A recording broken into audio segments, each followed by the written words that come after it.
Ya, ayat 1 sampai dengan ayat yang ke-6. Saya baca ayat 1, saudara ayat yang kedua.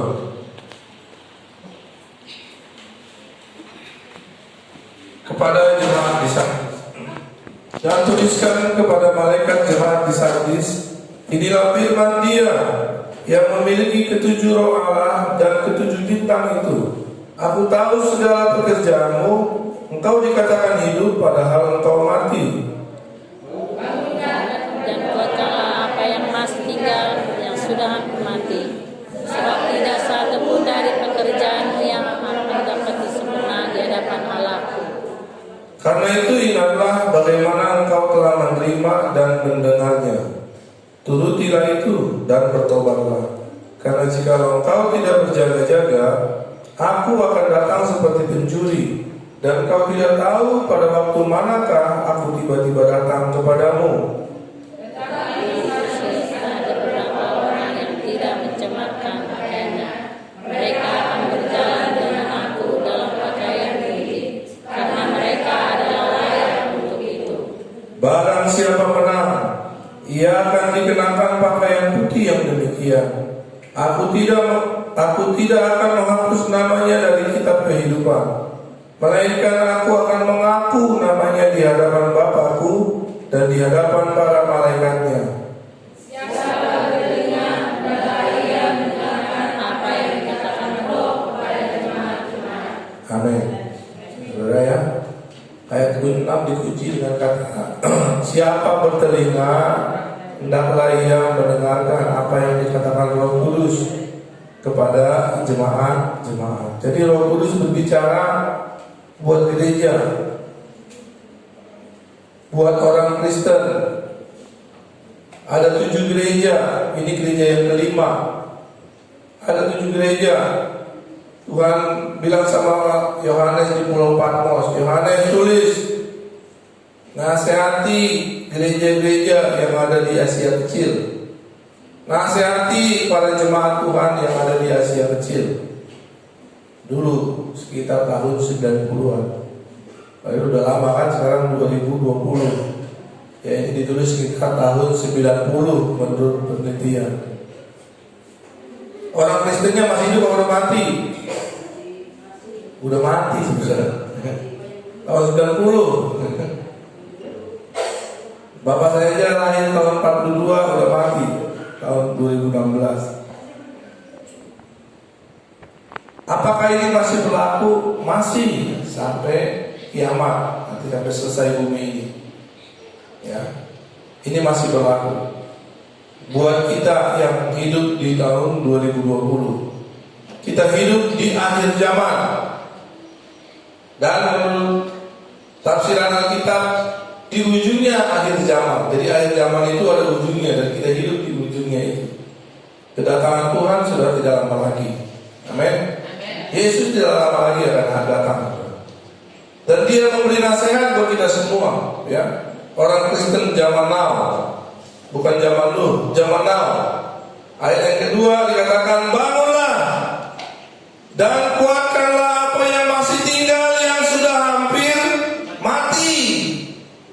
Bangunlah, ya, kita orang Kristen, ayo bangun, bangun, iman kita bangun. Kuatkan orang-orang Kristen yang lain yang imannya sudah hampir mati. Teman-teman saudara, ya, anak-anak SMA, temannya yang sekolah, yang SMP juga, yang kuliah, yang kerja, bapak-bapak juga, ya, teman-teman sebagai bapak, sesama bapak-bapak yang hidup di zaman now, ya. Zaman now itu seperti zaman dulu. Ya. Kekacauan banyak terjadi. Orang banyak menjauh dari Tuhan. Tapi kita punya tugas. Ini tugas kita. Amin. Ini tugas saya, ini tugas saudara. Ini menjadi gaya hidup kita. Sehari-hari saudara hanya ke gereja hari Minggu, selesai itu selesai. Ya. Di rumah masing-masing. Kecuali yang ke gereja hari Rabu, ada juga belajar Alkitab di sini, Jumat siang ada doa bersama. Tapi yang lain ayo rumah masing-masing kembali ke lingkungan kita masing-masing. Dan kita punya tugas. Apa tugas kita? Tuhan bilang bangun, kuatkan jemaat-jemaat yang lain. Ini tugas saudara. Coba semuanya bilang, saya punya tugas. Saya punya tugas. Tahu tugas kan? Kalau saya di situ, saudara di situ. Bangunlah, kuatkan iman saudara-saudara kita yang lain. Mungkin kau punya keluarga, saudara atau teman, ya, adik kakak, ipar, mertua, siapa aja saudara. Saya rencana mau ke rumah ipar saya mau kuatkan. Ayo, datang kepada Yesus, kuatkan. Tadi pagi ada yang datang jual kue ke rumah. Saya bilang, gimana? Suami rajin ke gereja? Enggak pak, udah lama enggak ke gereja. Ajak ke gereja. Ke gereja kami, suami saya kecewa sama gembalanya. Cari gereja yang lain. Yang dekat rumah boleh, nggak usah jauh-jauh. Ayo, karena Tuhan udah mau datang.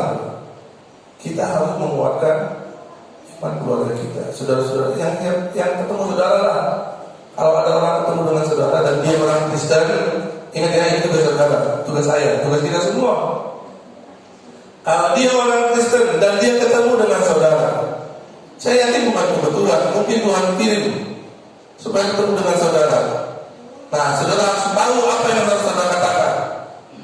Ya, saudara harus katakan bagaimana dengan iman saudara kita ini di masa pandemi ini, saudara. Ya.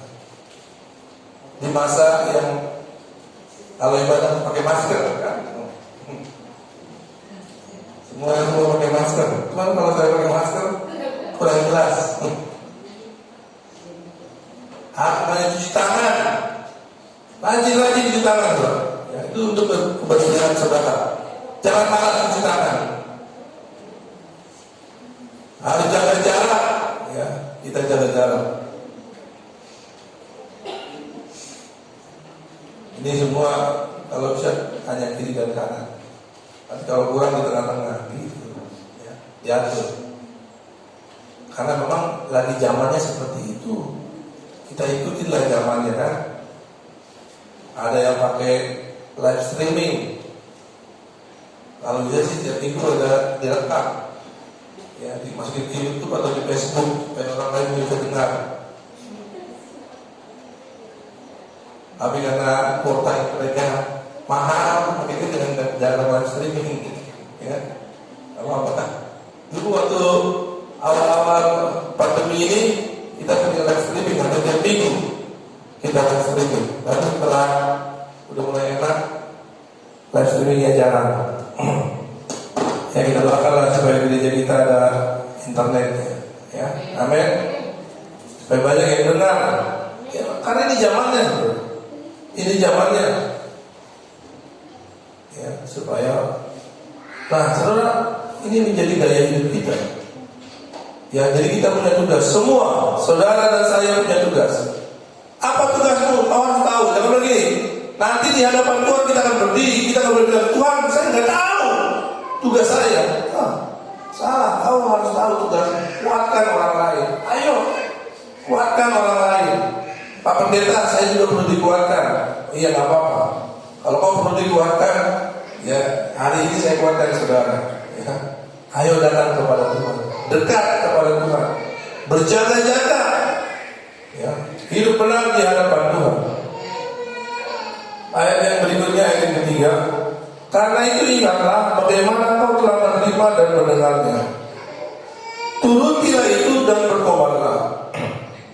Karena jika engkau tidak berjaga-jaga, aku akan datang seperti pencuri, dan kau tidak tahu pada waktu manakah aku tiba-tiba datang kepadamu. Nah, ini kata Tuhan.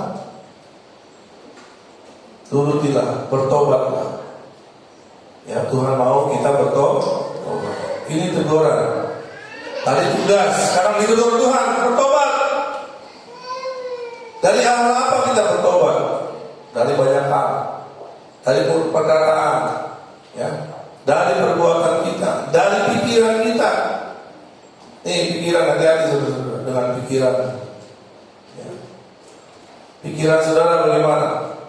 Apakah pikiranmu sama seperti apa yang Yesus pikirkan? Yang paling penting adalah pikiran Kristus.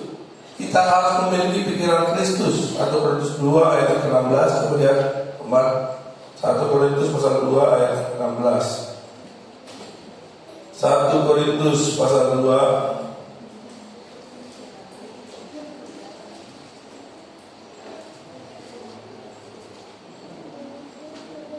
sebab siapakah yang mengetahui pikiran Tuhan sehingga ia dapat menasehati Tuhan, menasehati dia maksudnya.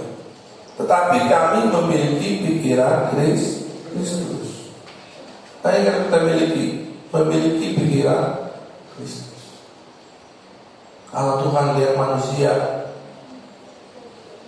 kalau Tuhan melihat orang Kristen, kira-kira apa sih yang Tuhan pikirin?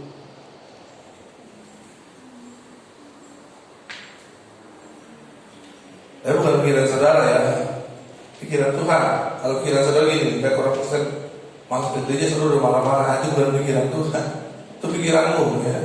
Kalau pikiran Tuhan, dia pengen supaya semua orang itu selamat. Pikiran Tuhan supaya semua orang datang kepada dia. Pikiran Tuhan supaya semua orang masuk surga. Rumahku harus penuh, kata Tuhan. Rumahku harus penuh, kata Tuhan Yesus. Jadi itu yang harus kita miliki, pikiran Kristus. Mintalah kepada Tuhan, Tuhan, biarlah apa yang aku pikirkan itu yang Tuhan pikirkan. Ya, pikiran saya diarahkan kepada pikiran Tuhan. Kalau melihat manusia lain, apa yang saudara pikirkan? Kalau bisa seperti yang Tuhan pikirkan. Karena begitu besar kasih Allah akan dunia ini, sehingga Ia telah mengaruniakan anaknya yang tunggal, Yesus, supaya setiap orang yang percaya kepadanya tidak binasa, melainkan beroleh hidup yang kekal. Jadi karena Tuhan mengasihi dunia, Dia kirim Yesus supaya manusia masuk surga, supaya surga penuh, supaya manusia jangan ada di neraka, supaya neraka kosong. Tapi setan nggak mau diam, dia pengen bergerak terus supaya neraka penuh, surganya kosong. Tapi kita orang Kristen, kita harus bergerak juga supaya surga penuh, nerakanya kosong.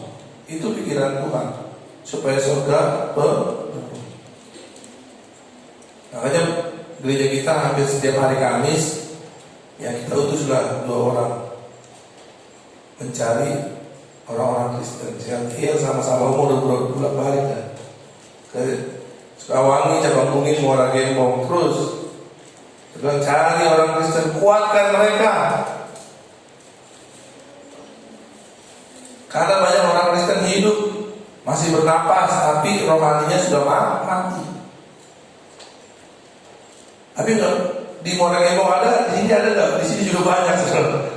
Di gereja kita ada. Tapi colek, tapi bukan itu kan? Bilang, lu bukan lu ya. Lu yang mati. Kelihatannya hidup dan nyanyi, tapi rohaninya udah mati. Nah ini yang perlu kita kuatkan, ya. Apalagi yang di gereja, yang di rumah saja, stay at home terus, ya. Every day, setiap hari dia di rumahnya. Dan gereja pun nggak mau, baca Alkitab nggak mau. Itu juga ada. Ya di sana sini banyak juga. Di sana sini ada. Ya. Di gereja kita ada, di gereja orang lain juga ada. Ya puji Tuhannya gereja kita memang buka. Teman saya 2 bulan nggak buka gereja sampai hari ini. Tutup terus, saudara. Ya saya bilang, udah mati sih. Ya. Kasihan gimana dengan jemaatnya? Karena gembala itu punya tanggung jawab, pendeta itu punya tanggung jawab terhadap jemaat. Ya, tanggung jawab terhadap jemaat, jiwa-jiwa. Nah, saudara, kita kembali ke Wahyu pasal yang ketiga. Jadi Tuhan mau kita bertobat. Amin. Amin. Saudara harus bertobat ya, supaya Tuhan tidak datang seperti pencuri kepada kita. Tetapi yang keempat, di saat ini ada beberapa orang yang tidak mencemarkan pakaiannya. Mereka akan berjalan dengan aku dalam pakaian putih, karena mereka adalah layak untuk itu. Wahyu 19 ayat yang ke-8. Wahyu pasal 19 ayat yang ke-8. Sama-sama 1, 2, 3. Dan kepadanya dikaruniakan supaya memakai kain lenan halus yang berkilau-kilauan dan yang putih bersih. Lenan halus itu adalah perbuatan-perbuatan yang benar dari orang-orang kudus. Perbuatan kita harus benar. Perbuatan kita, ya, perbuatan, ingat ini perbuatan hidup kita harus benar. Dikaruniakan supaya memakai kain lenan halus yang berkilau-kilauan dan yang putih bersih. Lenan halus itu adalah perbuatan-perbuatan yang benar. Perbuatan yang benar itu perbuatan yang sesuai dengan firman Tuhan. Perbuatan kita harus benar, ya. Perbuatan saya dan perbuatan saudara.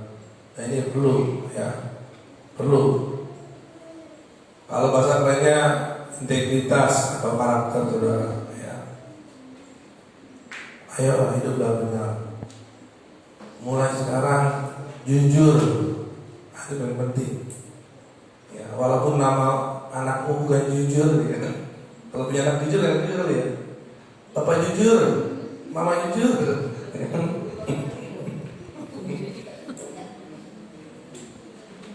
Kita harus jujur, ya. Jujur, nggak boleh bohong. Jangan ada dusta dari mulut kita. Nggak boleh ada dusta, karena pendusta itu tidak akan masuk dalam kerajaan surga. Wahyu 21 ayat 8.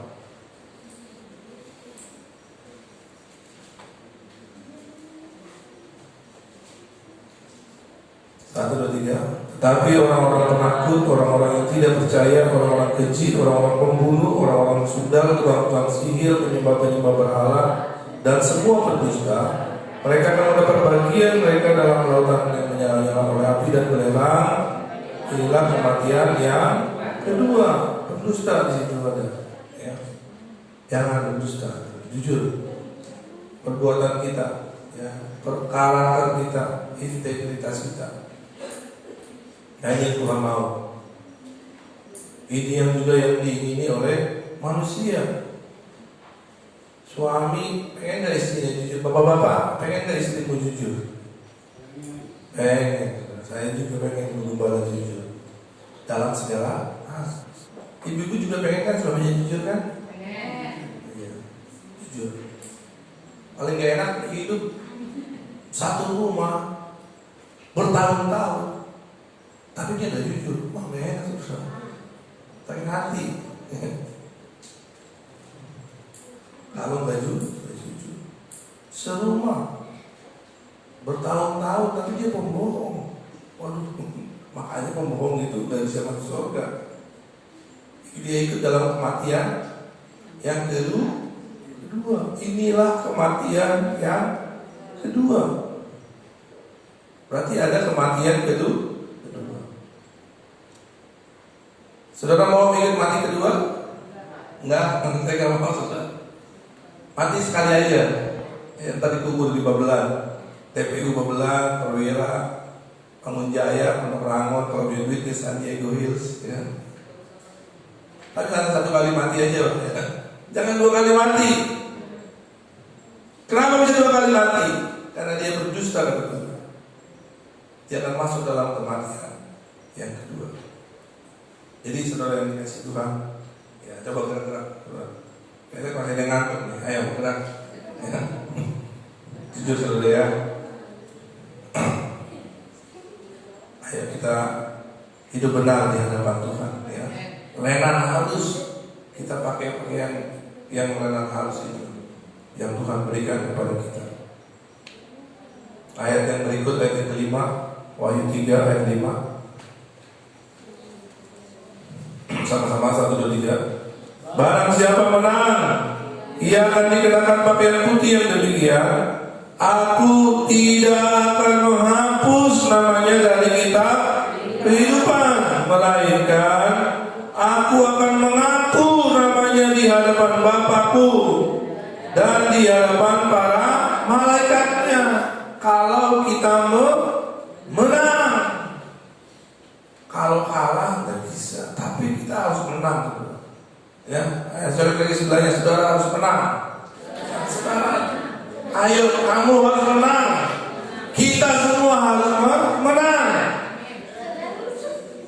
Kalau menang, nama kita tidak akan dihapus dari kitab kehidupan. Jadi ada nama saya, ada nama saudara, ada kitab kehidupan.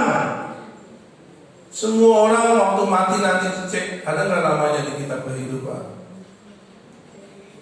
Wahyu pasal 20. Wahyu pasal 20 ayat 12. Sama-sama 1, 2, 3. Lalu ayat 12. Dan aku melihat orang-orang mati besar dan kecil berdiri di depan tahta itu. Lalu dibuka sebuah kitab, dan dibuka juga sebuah kitab lain, yaitu kitab kehidupan. Dan orang-orang mati dihakimi menurut perbuatan mereka, berdasarkan apa yang ada tertulis di dalam kitab-kitab itu. Maka laut menyerahkan orang-orang mati yang ada di dalamnya, dan maut dan kerajaan maut menyerahkan orang-orang mati yang ada di dalamnya, dan mereka dihakimi masing-masing menurut perbuatannya. Lalu maut dan kerajaan maut itu dilemparkan ke dalam lautan api. Itulah kematian yang kedua, lautan api. Dan setiap orang yang tidak ditemukan namanya tertulis di dalam kitab kehidupan itu, ia dilemparkan ke dalam lautan api itu. Jadi nama kita harus tertulis dalam kitab kehidupan. Lukas 10 ayat 20. Lukas pasal 10 20. Lukas 10. Sama-sama 1, 2, 3. Namun demikian, janganlah bersukacita karena roh-roh itu takluk kepadamu, tetapi bersukacitalah karena namamu ada terdaftar di surga. Ya, murid-murid senang. Tuhan Yesus, setan-setan takut bersama saya, sama kami demi namamu. Ya, memang betul, saudara. Ya, ini menjadi kebanggaan kita juga. Sejahat apapun setan, kalau kita usia dalam nama Yesus,